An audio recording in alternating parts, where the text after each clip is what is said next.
View 360 में। America में election के करीब पुरतशद्दुद वाक़यात का इम्कान, खतरा मुल्क के अंदर पनपने वाले इंतहा पसंद गिरोहों से। नगोर्नो काराबाख में गोला बारूद की बौछार, आबादियां ज़ेरे ज़मीन बंकरों में सिमट गईं। खुदा ने अगर बनाया है तो खुदा में हिम्मत दे, ताकत दे के लोगों का सामना करें। और कराची में ट्रांसजेंडर अफराद के लिए इबादत की एक पुरसुकून जगह। अमेरिका में दहशतगर्दी का चेहरा बदल रहा है और आज मकामी पुरतशद्दुद ग्रुप्स मुल्क में दहशतगर्दी के एतबार से सबसे बड़ा खतरा बन चुके हैं। वॉइस ऑफ अमेरिका के वाशिंगटन स्टूडियो में आप सबको खुशामदीद। व्यू 360 के साथ मैं हूँ सारा जमान। अमेरिका में सिक्योरिटी इदारे खबरदार कर रहे हैं कि इलेक्शन के करीब हमलों का खतरा बढ़ रहा है और उनकी नज़र मकामी ग्रुपों पर है। अमेरिका के डिपार्टमेंट ऑफ होमलैंड सिक्योरिटी की ताज़ा तरीन रिपोर्ट के मुताबिक अमेरिका को दहशतगर्दी का सबसे ज़्यादा खतरा आज ऐसे ग्रुपों से है जिनकी जड़ें अमेरिकी माशरे में हैं। इस खतरे की नौयत क्या है, इसकी एक गैर मामूली मिसाल हाल ही में सामने आई जब FBI ने रियासत मिशिगन की गवर्नर ग्रेचन विटमर के अगवा का मंसूबा नाकाम बनाया और 13 अफराद को गिरफ्तार किया। इनमें हुकूमत मुखालिफ 2 मिलिशियाज के अरकान भी शामिल थे। FBI के मुताबिक ये अफराद कोरोना वायरस से मुतल्लिक गवर्नर के सख्त इक़दामात के खिलाफ थे और उन्हें एक सुनसान मकाम पर ले जाके उन पर गद्दारी का मुकदमा चलाना चाहते थे। FBI के मुताबिक यही अफराद रियासत वर्जीनिया के गवर्नर को अगवा करने का भी सोच रहे थे। अगर आपने कानून तोड़ा या किसी के खिलाफ भी किसी संगीन जुर्म की मंसूबाबंदी की तो हम आपको ढूंढ निकालेंगे और आपको कटहरे में खड़ा करेंगे और आपको सजा। जैसा कि आपने देखा, मिशिगन की गवर्नर ने इस वाक़े के बाद कोरोना हिकमत अमली पे इख्तलाफ राय को तो मौजू बनाया और फिर साथ ही ये भी कहा कि वो जानती हैं कि कोई उनसे मुत्तफिक नहीं हो सकता, लेकिन साथ ही इंतहा पसंदी का रास्ता इख्तियार करने वालों को उन्होंने खबरदार भी किया और जिसका एक क्लिप आपने देखा। डिपार्टमेंट ऑफ होमलैंड अगर आपने कानून तोड़ा या किसी के खिलाफ भी किसी संगीन जुर्म की मंसूबाबंदी की तो हम आपको ढूंढ निकालेंगे और आपको कटहरे में खड़ा करेंगे और आपको सजा भी देंगे।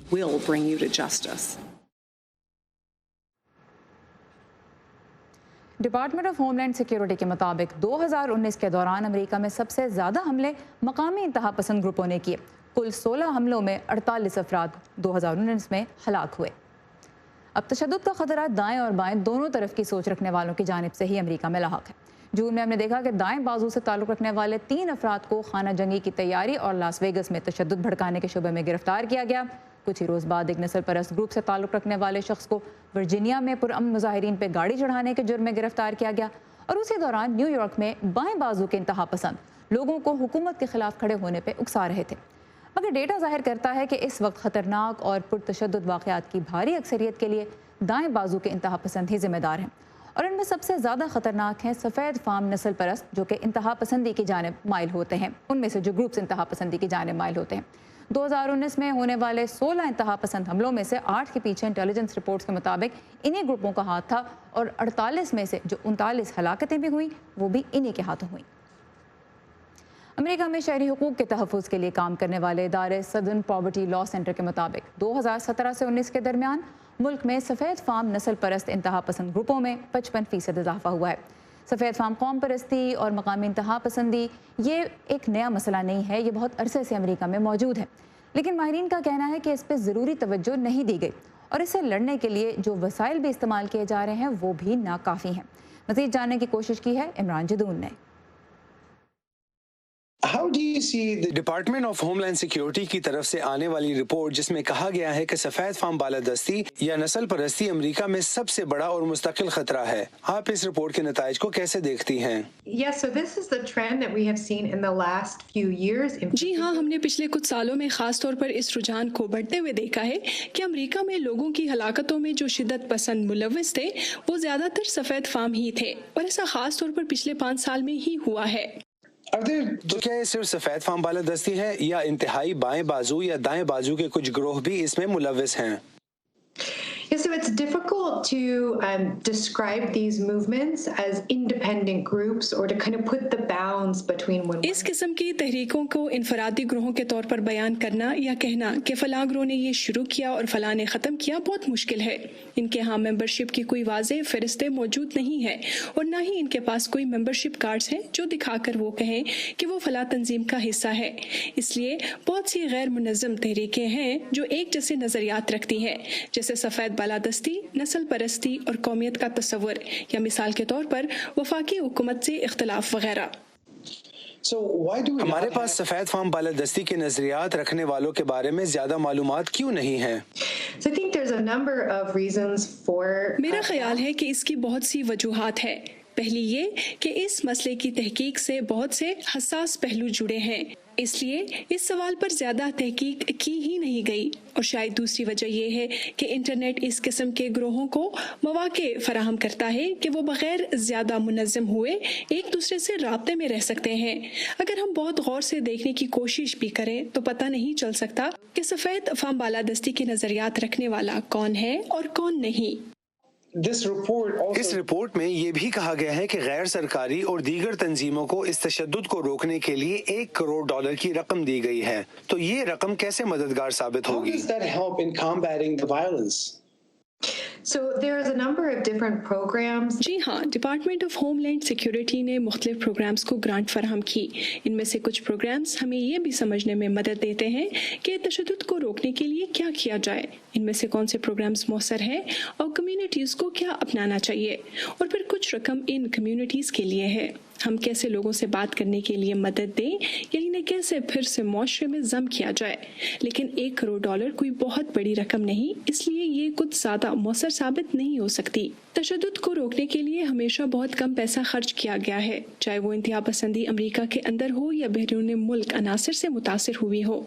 ओबामा इंतज़ामिया और ट्रंप इंतज़ामिया दोनों ही में ये कदर मुश्तरक रही है और शायद दोनों ही इस मसले को हल करने के लिए काफ़ी वसाइल मुहैया ना करने के बायस कसूरवार ठहराए जा सकते हैं। ये ग्रोह किन वजूहात की बिना पर इंतहा पसंदी की जानिब माइल होते हैं और इन्हें कौन से अवामिल इस तरफ उकसाते हैं? Yeah, so what causes an individual to become radicalized really varies, but I think that we कोई शख्स शिदत पसंद कैसे बनता है इसकी मुख्तलिफ वजूहात है, लेकिन मेरा ख्याल है कि इंटरनेट पर ऐसा मवाद मौजूद है जो लोगों की ज़ाती कमज़ोरियों को हवा देने के लिए काफ़ी है। हो सकता है इन अफराद के पास मुलाजमत ना हो या इनके पास कोई मुस्तकिम ख़ानदानी सपोर्ट नेटवर्क ना हो और वो तन्हा महसूस करते हो, लेकिन इंटरनेट पर ऐसे लोग मौजूद हैं जो लोगों की इन्हीं कमज़ोरियों का फ़ायदा उठाते हैं और फिर इन्हें शिदत पसंदी की तरफ धकेलते हैं। अमेरिका में इंतखाबात के दौरान और उसके बाद क्या किसी किस्म के पुरतशद्दुद हालात का खदशा है?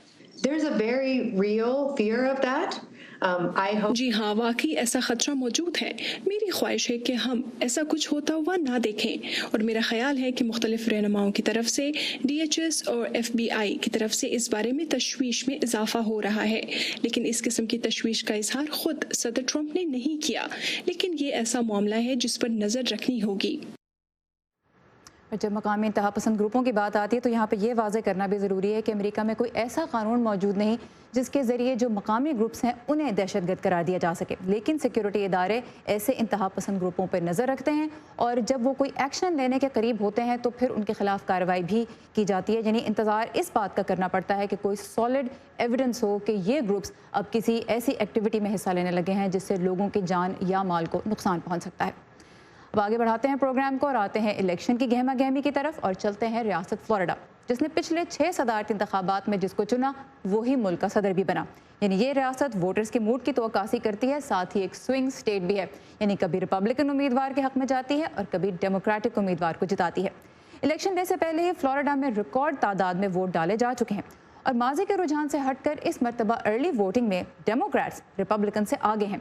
वॉइस ऑफ अमेरिका की टीम ने फ्लोरिडा के शहर मायामी का रुख किया। कैरोलाइन प्रसूटी की ये रिपोर्ट सादिया ज़ेबरांझा की ज़ुबानी। It says indefinite voluntary departure. That meant I was never coming back. Rita red उन हजारों बच्चों में शामिल थी जो ऑपरेशन पीटर पैन के तहत सन 1960 की दिहाई के अवाइल में कम्युनिस्ट क्यूबा से तने तनहा अमेरिका आए थे। रीटा को खदशा है कि जो बाइडन के सदर मुंतखब होने की सूरत में अमेरिका सोशलिज्म की जानिब बढ़ सकता है। सोशलिज्म की जानिब झुकाव, बाएं बाजू के ख्यालात या उसे जो भी कह ले, ये हमारे मुल्क के लिए अच्छी चीज नहीं है। ये बहुत बड़ी गलती होगी। बाइडन की एतदाल पसंदी ने रीटा को मुतासिर नहीं किया और उन्होंने सदर ट्रंप को वोट देने के लिए वक्त से पहले वोट देने का फैसला किया है। रीटा ने वोटिंग की मुकर्ररा तारीख से 2 हफ्ते कबल ही अपना वोट डाल दिया है। दूसरी जानिब जो बाइडन के हामी माइक वेम्बली हाल ही में स्ट्रोक के हमले के बावजूद भी खुद चलकर वोट डालने गए। जो बाइडन को ज्यादा बेहतर अंदाजा है कि इस मुल्क को सही रास्ते पर कैसे वापस लाना है। मेरे ख्याल में उनकी पॉलिसियां बेहतर हैं। मुल्क भर में लोग माजी की निस्बत कहीं ज्यादा तादाद में डाक के जरिए या बजाते खुद जाकर कबल अज वक्त वोट डाल रहे हैं और इसकी बड़ी वजह कोरोना की वबा है। कुछ लोगों के लिए शायद समाजी फासला कुछ ज्यादा अहमियत नहीं रखता, इस वजह से मैं इस साल डाक के जरिए वोट दे रहा हूँ। लेकिन जो बाइडन के हामी क्रिश्चियन जॉनसन ऐसा नहीं सोचते, बल्कि 3 नवंबर के इंतखाबात में वोट डालने की हौसला अफजाई के लिए वो टी शर्ट्स बेच रहे हैं। हर एक खौफजदा है कि कोरोना हो जाएगा, ये हो जाएगा, वो हो जाएगा, लेकिन आपको जिंदा रहना है तो आप हमेशा एक खोल में बंद होकर तो नहीं रह सकते ना। सदर ट्रंप और बाइडन के दरमियान अपने अपने हामियों की वोट डालने की हौसला अफजाई करने के तरीके में इख्तलाफ नजर आता है। सदर ट्रंप अपने वोटर्स की इंतखाबात के दिन बजाते खुद जाकर वोट देने की हौसला अफजाई करते हैं। उनका कहना है कि डाक के जरिए वोट में धोखाधड़ी का इम्कान होता है, अगरचे इसकी कोई शहादत मौजूद नहीं है। जबकि बाइडन एक मुख्तलिफ पैगाम देते हैं।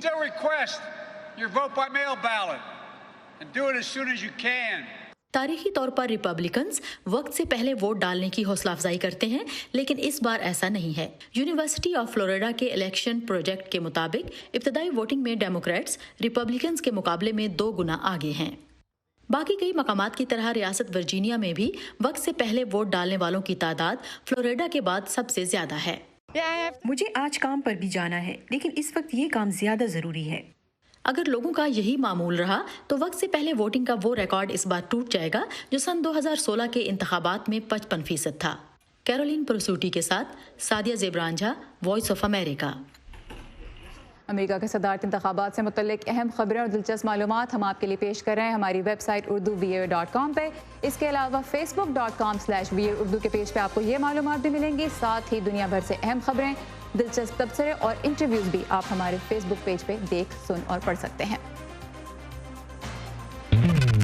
ताज़ा तरीन खबरें, अहम वाक़यात, ऑडियो वीडियो रिपोर्ट्स और तज्ज़िये देखने, सुनने और पढ़ने के लिए डाउनलोड कीजिए VOA उर्दू की नई ऐप। खबरें अब हर वक्त आपकी मुट्ठी में। इबादत गाहों में मर्दों और ख़वातीन के लिए अमूमन कुछ उसूल अलग होते हैं, लेकिन ट्रांसजेंडर्स, उनका क्या? वो कहाँ जाएं? ये वो सवाल हैं जो खुदा से रिश्ता जोड़ने के ख्वाहिशमंद ट्रांसजेंडर्स को इबादत गाहों से अक्सर दूर रहने पर मजबूर कर देते हैं। सिद्रा डार हमें मिलवा रही हैं कराची की पास्टर गजाला शफीक से, जिन्होंने ऐसे ही लोगों के लिए दरवाजे खोले हैं ताकि वो बिला रोक टोक और बिला झिझक खुदा से अपना रिश्ता मजबूत कर सकें।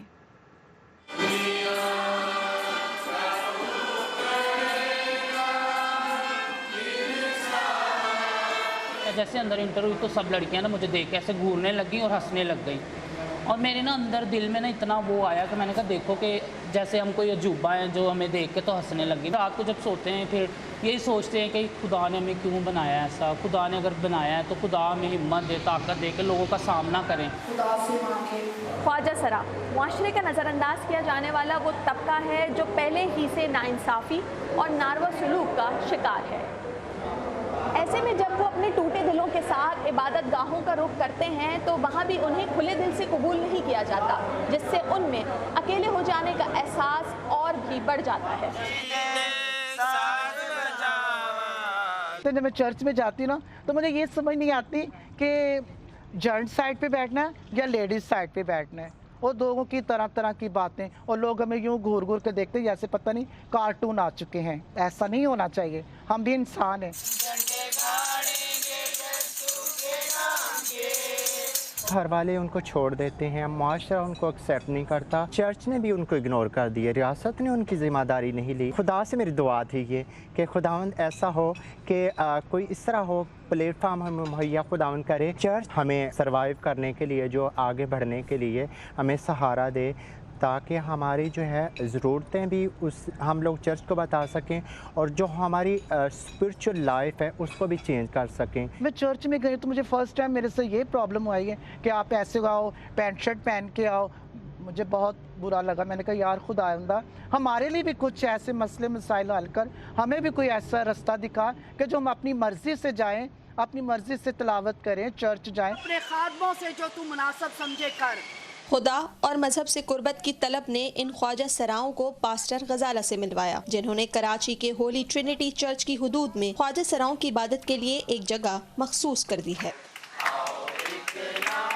نہ ان کو مندر قبول کرتا ہے, نہ مسجد قبول کرتی ہے, نہ چرچ قبول کرتا ہے. تو میں نے تو ایک آغاز کر دیا ہے. خدا قبول کرتا ہے, خدا ان سے پیار کرتا ہے, لیکن ہم نے جو مذہبی مقامات بنا رکھے ہیں نا, ہم نے ان کے ٹیبوز بنائے ہوئے ہیں.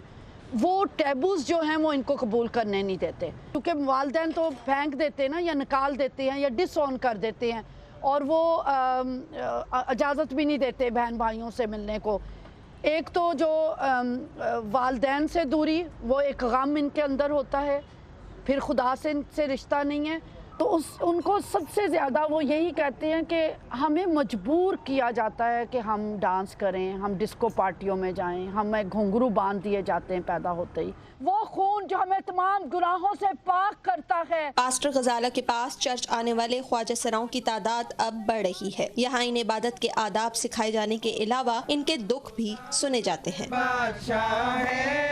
جب میں باہر نکلوں تو لوگ ہنس پڑتے ہیں, مذاق کرتے ہیں, برے برے الفاظ میرے بارے میں کہتے ہیں, ہوٹنگ بازی کرتے ہیں, لیکن میں نے کبھی, میرا دل ضرور دکھتا ہے, لیکن میں جب پھر میرا بائبل کی طرف جاتا ہے دھیان کہ وہاں پہ مسیح نے معاف کرنے کا درس دیا ہے اور کسی کے لیے بد دعا کا نہیں. ماں باپ نے نہیں یہ ذمہ داری پوری کی, چرچ نے یہ ذمہ داری نہیں پوری کی, لیکن آپ چرچ میں آ گئے ہو, آپ کو پتہ چل گیا خدا آپ سے پیار کرتا ہے. میں ایک طاقتور چرچ ٹرانسجینڈرز کا اسٹیبلش کرنا چاہتی ہوں, جہاں ٹرانسجینڈر فادر ہو, ٹرانسجینڈر پاسٹر ہو, ٹرانسجینڈر یوتھ لیڈر ہو, بائبل سکول ہو, کہ کل کو کسی کو غزالہ کی ضرورت نہ پڑے.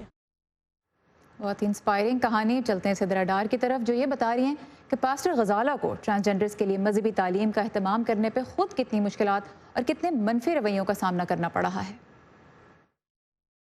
یہ انیشیٹو لینے میں پاسٹر غزالہ کو بھی خاصی تنقید کا سامنا کرنا پڑ رہا ہے.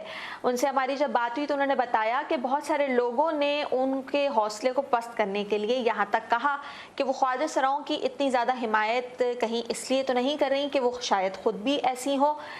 یہاں تک کہ کہا گیا کہ وہ ان کی حمایت کر کے کیا مفادات ہیں جو حاصل کرنا چاہتی ہیں, لیکن وہ کوشش جاری رکھے ہوئے ہیں کیونکہ ان کی خواہش ہے کہ وہ ایک ایسا چرچ بنا سکیں جہاں پر خواجہ سرا بنا کسی روک ٹوک کے اور جج کیے بغیر جائیں اور اپنی عبادات کریں. اور غزالہ یہی کہہ رہی ہیں کہ انہیں چاہے کسی بھی قسم کی کرٹیسزم کا سامنا کرنا پڑے, لیکن وہ ان کے لیے حمایت جاری رکھیں گی. اور اس سلسلے میں وہ جو مسیحی جو مذہبی پیشوا وغیرہ ہیں, فادرز ہیں, چاہے وہ اب آئیں گے جو نئے بنیں گے, ان سے بھی وہ رابطے میں, اور وہ چاہتی ہیں کہ ان کی مدد سے وہ ایک ایسا گرجا گھر بنا سکیں جہاں پہ ٹرانسجینڈر آزادی کے ساتھ جا سکیں.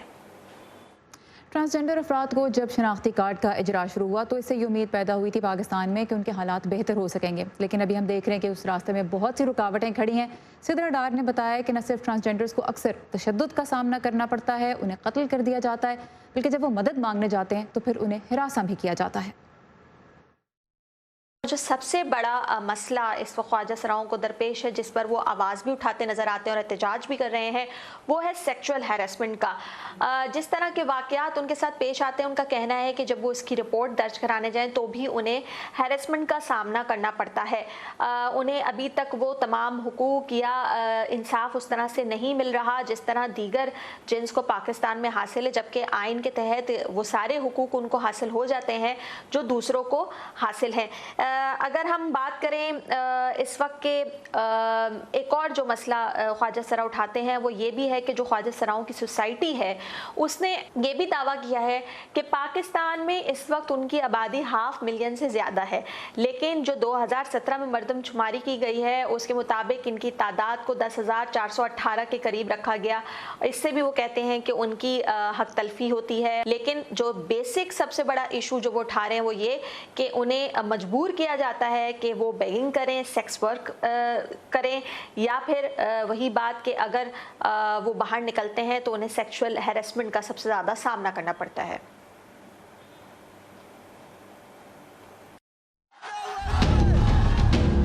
ہم جب خوف کو بے نقاب کرتے ہیں،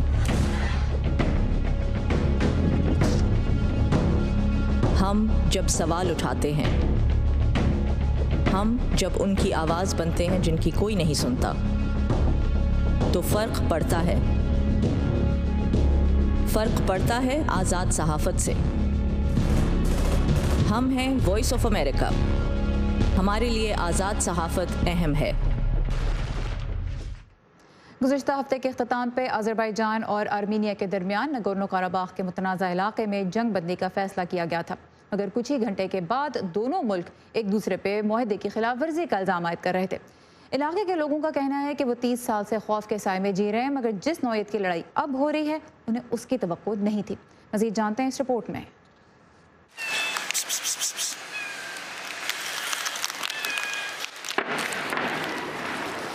نگورنو قراباخ کے دارالحکومت میں گزشتہ جمعے کی سپہر کا ایک منظر۔ اس شہر سمیت دیگر کئی شہروں میں 2 ہفتوں سے زیادہ دنوں سے بمباری جاری ہے۔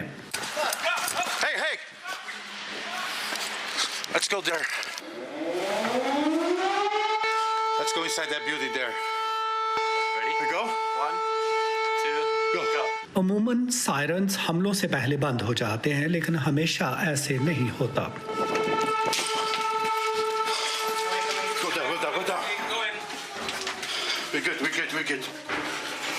اس 30 سالہ تنازع کے پس منظر میں 2 ہفتوں سے جاری اس تازہ لڑائی کی وجہ سے زیادہ تر عوام شہر کی گلیوں کی بجائے زمین کے نیچے چھپی رہتی ہے۔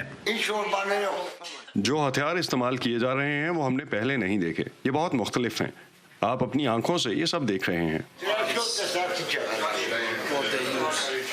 اگلی صبح روس کی ثالثی میں جنگ بندی کا معاہدہ طے پایا، لیکن اس کے 1 گھنٹے بعد ہی ہونے والے حملوں کے لیے آرمینیا اور آذربائیجان دونوں ایک دوسرے کو مورد الزام ٹھہراتے ہیں۔ اتوار کے روز مورچوں سے تقریباً 100 کلومیٹر دور آذربائیجان کے دوسرے سب سے بڑے شہر گانجا میں ایک راکٹ حملہ ہوا، جس میں متعدد شہری ہلاک ہو گئے۔ ہم 30 برسوں سے یہ سب سہ رہے ہیں۔ میرے ایک بھائی کے 2 گھر منہدم ہو گئے، اس کا بیٹا اور بیوی زخمی ہے، ایک بیٹا لڑائی میں شریک ہے۔ اب میں کیا کہوں، خدا کسی کو یہ دن نہ دکھائے۔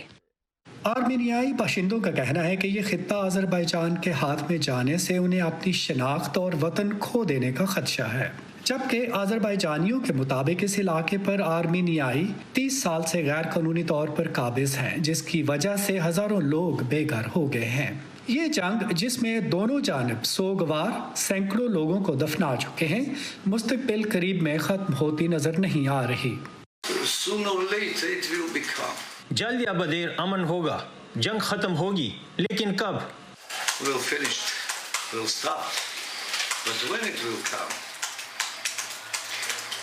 اس وقت جنگ زیادہ تر آرمینیا اور آذربائیجان کے درمیان ہے۔ ترکی پہلے ہی کھلے عام آذربائیجان کی حمایت کر رہا ہے اور روس آرمینیا کے ساتھ سیکیورٹی کا ایک معاہدہ کر چکا ہے۔ یہاں کے مقامی لوگوں کا کہنا ہے کہ اگر یہ تنازع ایک کثیر الملکی جنگ میں بدل گیا تو ان کی مشکلات مزید بڑھ جائیں گی۔ یان پوچات کے ساتھ ندیم یعقوب، وائس آف امریکہ۔